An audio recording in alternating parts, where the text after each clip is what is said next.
Hello everyone, welcome to this tutorial. This one is on the Everything That Has Breath from the Purple Worship Book 94.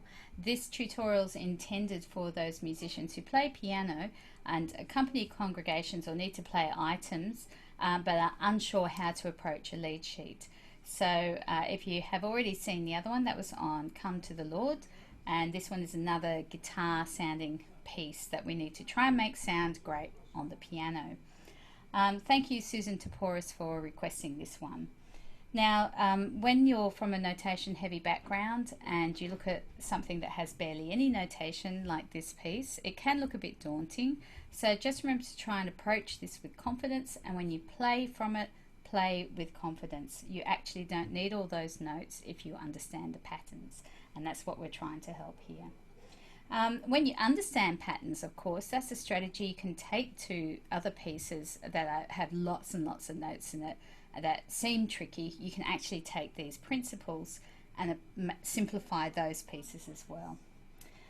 Just remember, in transferring something from a lead sheet that was probably played by a band onto the piano, it is going to sound different, and that's because we're talking about two different instruments. So different types of strumming or chord playing, things that work well on one instrument won't necessarily work well on the other. So we'll try our best, but the thing is, sometimes we'll have to make decisions that relate to the piano that won't be absolutely true to the recording. Okay, let's start looking at the score. Okay, I've got it up here on the screen, but I've also got it in front of here, and that's why I'm looking down sometimes. So let's go through the four little bits of information that we're after. First of all, the key. The key here is A major. So that means the 7 notes that we have to find are A, B, C sharp, D, E, F sharp. Okay, that's 7, isn't it? Okay, so remember, a key reduces everything down so you don't have to find as many notes. Okay, then we have the time signature, 4/4. 4/4 is a very standard time signature. So it helps to understand the style of the piece as well. So we're actually going to use the recording in this tute to get some ideas, and you'll hear through the recording that it's a pretty chilled sort of 4 that has this underlying groove. Then we have the guitar chords here, and that gives us the harmony and the bass line. Let's count how many chords there are in the piece. We have 1, A major, 2, F sharp minor, 3, D major, 4, E major, and 5, C sharp minor. So there's 5 chords you need to know. Okay, these are all triadic chords, meaning that there's 3 notes in the chord. There are some chords like the D major 7, which is a beautiful chord, but if that scares you, just leave it out. Just do D major. When you see things like that, just go for the D bit. Okay. Now, something I should explain, because I know piano players have had these questions before, ones who don't know about guitar chords. This A/C sharp doesn't mean you have a choice of chords. What it does mean is that you have a chord and you have the bass note. So it means the chord is on the left side, or I shouldn't write left hand there, I'll get to that. The chord is the left label, then you have the slash, and the bass is that right label.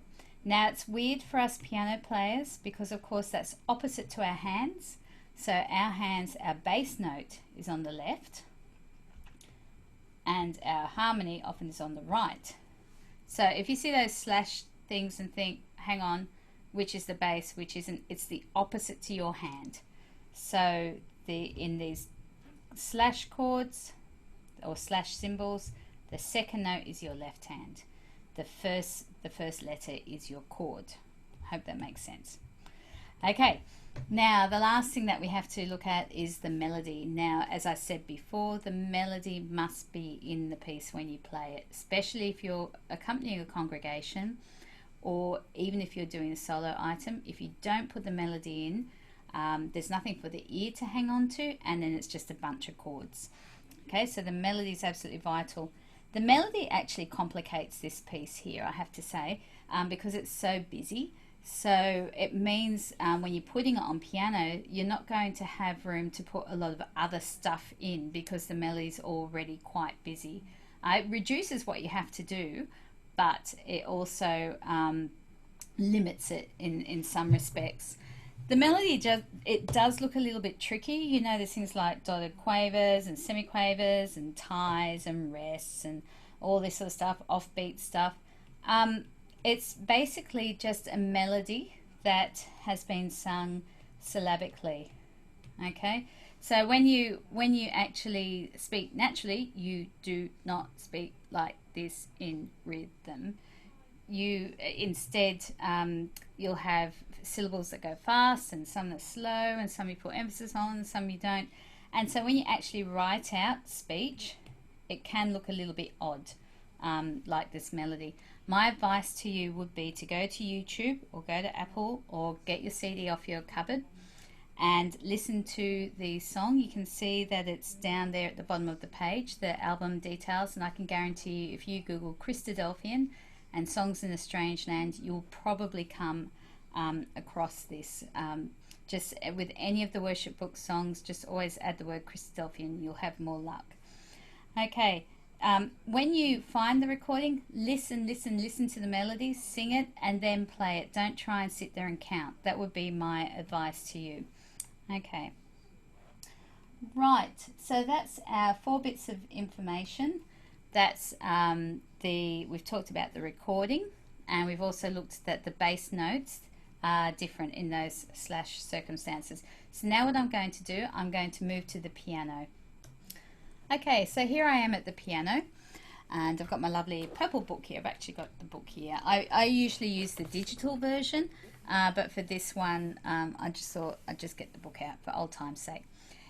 Right, what I'm first of all going to do with you is go through those, the bass notes and the chord shapes, and we'll start with that first. So we have A, C sharp, F sharp, D, and A. Okay, then in the verse you can see we've got A going down to a G sharp, to F sharp, to C sharp, to D, and so on. Now remember, the way to get around the chords is to try and keep them all in the same place. So if we've got A major in our right here, and then we move to an F sharp minor chord, you can see you can do it just by changing one note. Okay, because remember there are common notes between the chords. If you're going from F sharp minor to D, you can see you can do it just by changing one note. And then back to A. Same thing happens here in the verse, sorry. So we've got A with the C sharp on top. And if we go to E major, F sharp minor is just down one note, and then C sharp minor. So just try and keep your chord shapes near each other. It's better than doing this, okay, which actually is quite angular. It doesn't really work so well, and it's also difficult to find. Anyway, what we're going to do, you'll hear the recording later, but basically the tempo for this, we're going to do this will speed, so it'll be 1, da, da, 1, 2, 3, 4, quavers, 1, 2, 3, 4, 1, 2, 3, 4, ba da da da ba da ba da ba da da. So that's going to be my pattern. So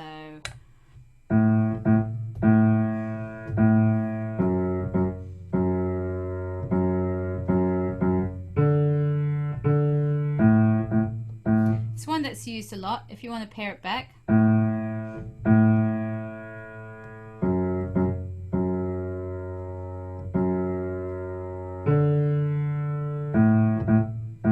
okay. If I start from the verse and I put that rhythm in with the melody, you'll see how it works.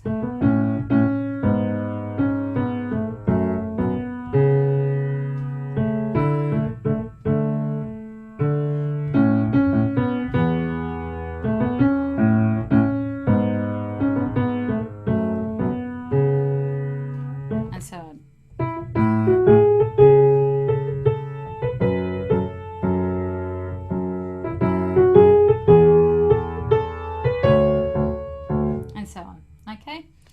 remember, it's just a matter of putting some of the harmony in and getting those shapes there.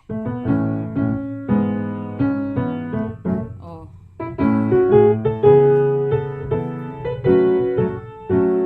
Okay, so it's just a matter of taking some of that pulse or some of that rhythm and popping it into your right hand as well.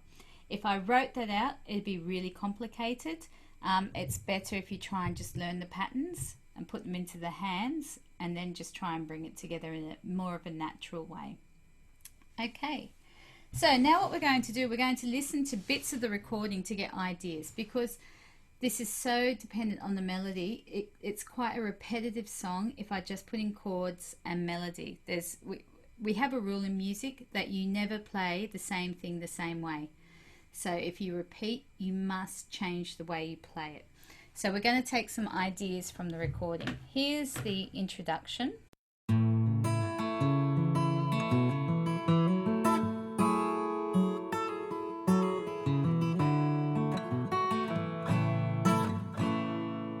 So you can hear that was a solo guitar and it's all quite low.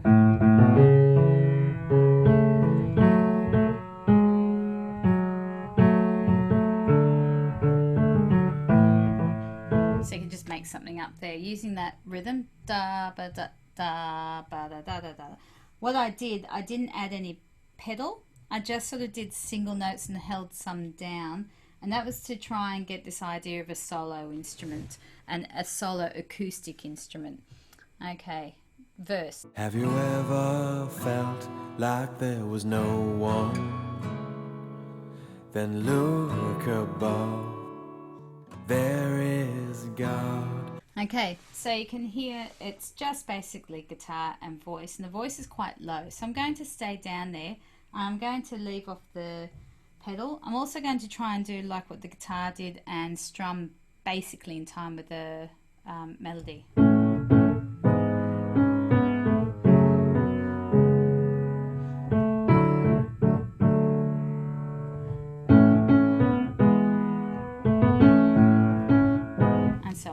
Okay, now let's have a listen to the chorus. Let everything that has breath praise the Lord. Let everything that has breath praise the Lord. Okay, so you can hear the sort of the vibe there. It's a little bit calm and gentle, and you can hear the rhythms brought in, and all of a sudden we have a band. So we have a bass guitar and drums, and we have the melody, and we have harmony, and also we've got this sort of padding or echo happening around it, so I'm going to add some pedal.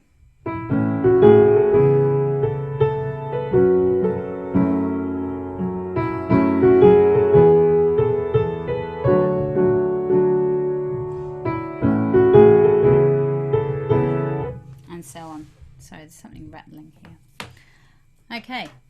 So that just sort of takes hints from that. So already we've gone from a solo guitar feel, adding the melody, keeping it quite low, and then trying to make it just a little bit more gentle and resonating. Okay. If the way seems rough and you're feeling weary, just look above. There is God. Okay, so that's the second verse, and the voice has gone up the octave. Okay, so he's actually moved from here to here. We might move for the verse from here to here, okay, for the second verse, so at least we're varying it by changing the melody up an octave.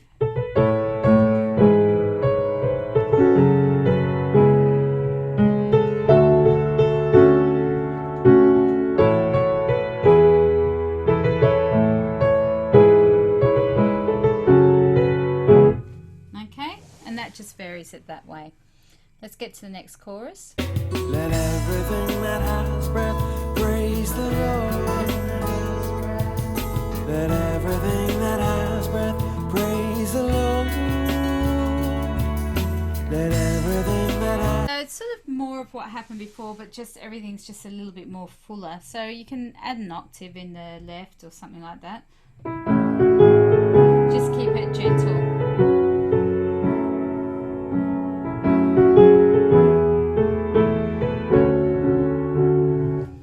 I also like turning turning some of my chords into sevenths. So instead of A, I go for the seventh, C sharp minor, go for the, add the seventh, F sharp minor, do the E. It adds some nice colours, but also for me they're mellow sounds.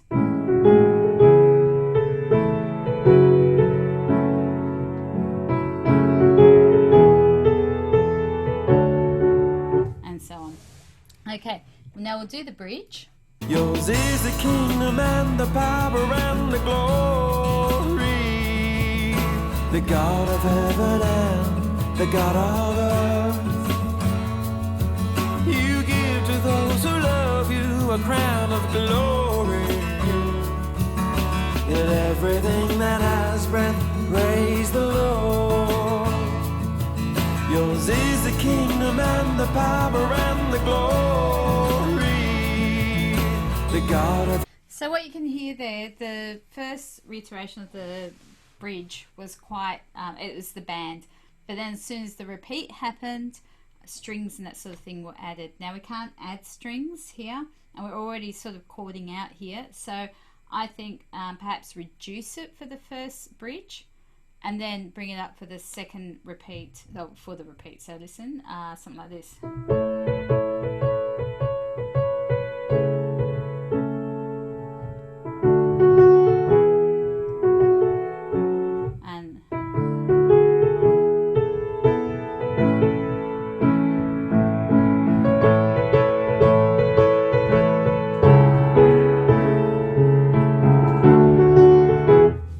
And not try not to bash or hitting it, but gently moving into the chords, but just making it fuller the second time round. The chorus, the final chorus. Let everything that has breath praise the Lord. Let everything that has breath praise the Lord. Okay, so that final chorus is still sounding quite full and expansive with all that sort of lovely echoing and richness. The strings melody that occurs at the end of the piece is brought in there. So you'll see at the bottom of the second page we've got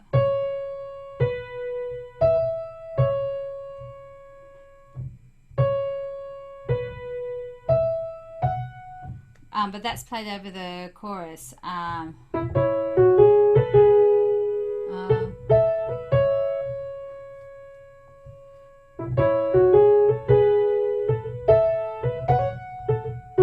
Something like that. You could actually practice it in, maybe even write it in.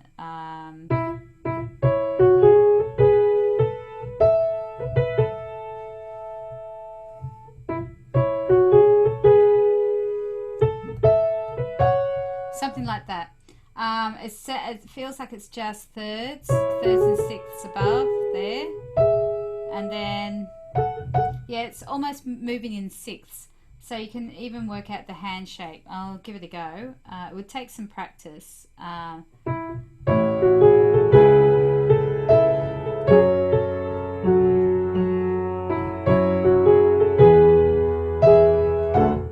I don't know if that would work. If it wasn't working, I would just go building up, maybe in octaves.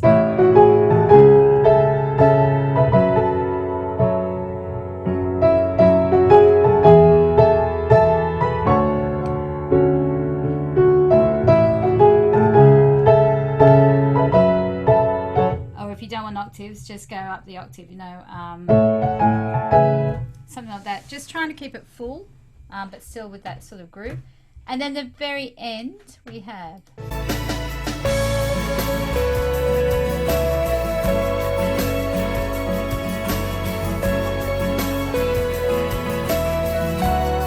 It goes from, we have this instrumental.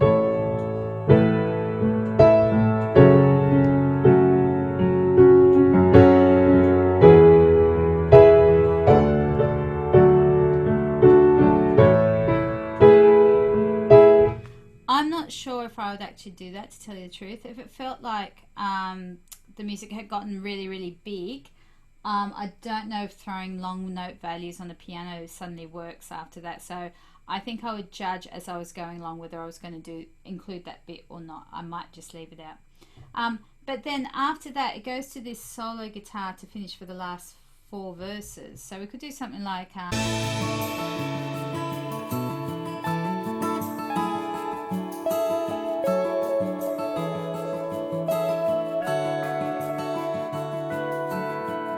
if I go from the instrumental,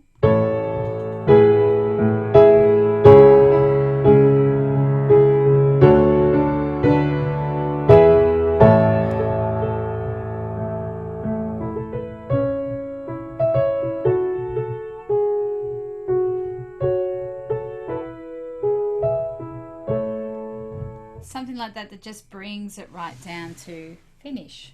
I'm just going to change cameras. So I hope those ideas can help with working out how to take this song and make it interesting enough on the piano to play for an item or something like that. To tell you the truth, it would be much easier if you had a soloist, because then you'd have a lot more scope for varying your rhythm, where you place the chords, everything like that. There could be a lot more imagination if you have someone else taking charge of that melody. But otherwise, I think it still would work nice. So I'm going to try and remember to do this in the next live video that I do from my work piano. But I hope this has been helpful for you. Thanks.